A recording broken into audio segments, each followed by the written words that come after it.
speak to you today in the name of God the Father, God the Son, and God the Holy Spirit.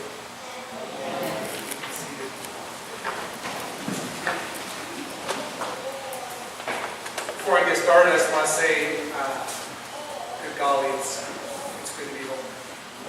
It's really wonderful to look out and see everybody's faces after being gone in Montana for so long. I didn't do much this week. I got home on Tuesday. I didn't do much, but what I did do this week is I watched the Ken Burns documentary, The Vietnam War, on PBS. Although I was a bit too young to fully understand the world around me at the end of the Vietnam War, I do remember or have a sense of the turbulent social waters our country found itself in. I can remember watching an episode of 60 Minutes one Sunday evening with the family. They were airing a news segment of a then recent battle in Vietnam. I remember watching news clips of American soldiers jumping out of helicopters hovering just above the ground on an unnamed but numbered hilltop. I remember mortar rockets being launched, and I remember seeing wounded soldiers laying in the mud being tended by field medics. Very vivid memories that remain with me today. I do remember that I asked my mother if we were in a war. No, she said, we are not really in a war. She couldn't explain to me then what we were doing in Vietnam, but she knew it wasn't a war. And she also knew that we needed to be there.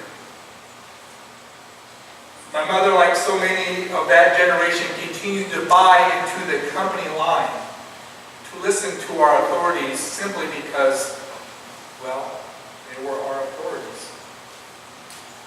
Ken Burns showed in his documentary how those in authority positions who once were above questions by anyone were shown to be dishonest and untrustworthy. Our authorities had forgotten what it meant to be in a position of power. That they were empowered to help other people and not to help just themselves. Ken Burns showed that through the 60s and into the 70s, people no longer trusted those in authority simply because they held a position of power and prestige. It was an unsettling time in our country as we moved away from all we knew in the past to where we look forward to an uncertain future. The Vietnam War changed the way we look at those in authority. We became accustomed to our leaders lying to us in that war. The fabricated Gulf of Tonkin incident, the number of pacified provinces, and the inflated body counts we heard about in the news. People back then talked about President Johnson's credibility gap. This was a genteel way of saying that the president was lying. Then, however, a credibility gap was considered unusual and bad. By the end of the war, it was still considered bad, but it was no longer unusual. When politicians lie today, fact checkers might point out what is true, but then everyone just moves on. It has become the norm. The Vietnam War continues to shape our country, but its place in our national consciousness is slipping away. Some 65% of Americans are below the age of 45 and are unable even to remember the war. And with our other wars in Iraq and Afghanistan, our involvement in Syria, our struggle with terrorism, these kind of conflicts, when combined with time, are pushing our memory of the Vietnam War further into the background. Although many of us do not remember the Vietnam War, its impacts on our social consciousness and our distrust for those in authority today cannot be denied. Perhaps in some ways we are like Jesus in our distrust for those who claim to be in authority. Today we look for and recognize authority not based on titles or wealth or one's ability to tweet, but rather on those individuals who display a high level of moral fortitude. We find authority in those people who do the right thing for no other reason than it was the right thing to do. We recognize authority in those people who serve others because this is our Christian heritage. Not in those who say, go help yourself. In today's passage, the chief priests and the elders asked Jesus, by what authority are you doing these things? And who gave you this authority? But Jesus responds to these authorities with a few questions of his own. The chief priests and the elders knew how to play politics, so they decided not to answer. Not because they didn't have an answer, but because they were afraid of how Jesus might respond to their answer. They knew the right moral answer, but they also knew that if they gave that answer, they would lose their credibility and lose the power they held on to and craved so strongly. And so Jesus asked yet another question. What do you think? And then launches into a parable about two sons. When the father asked the sons to work in the vineyard, one son says something like this: sure, I'll get right on that. But he doesn't follow through in the end. And truth be told, most of us can sympathize with this son. How often have we made a promise or a commitment that for whatever reason we could not or would not do? But the real focus of the parable is on the other son, the one who, unlike his brother, initially says he won't help out, but winds up doing so in the end. We might be tempted to ask why he chose to help after all. Did he have something else to do first? Was his schedule full? Was he angry with his brother or his father? But if we're not careful, these questions move us away from the larger, more important point. Regardless of what initially prevented him, the son eventually accepted his father's invitation to go work in the vineyard. At its core, this parable is the pattern of our life with God. No matter what we've done, said, or thought, God is always extending an invitation to us. We are constantly being drawn into a new place, to new depths of faith, to a new place of divine discovery. No matter if this is the first time you've heard this gospel, or you've been a faithful Christian for decades, this parable lays bare one undeniable fact. God isn't finished with us yet.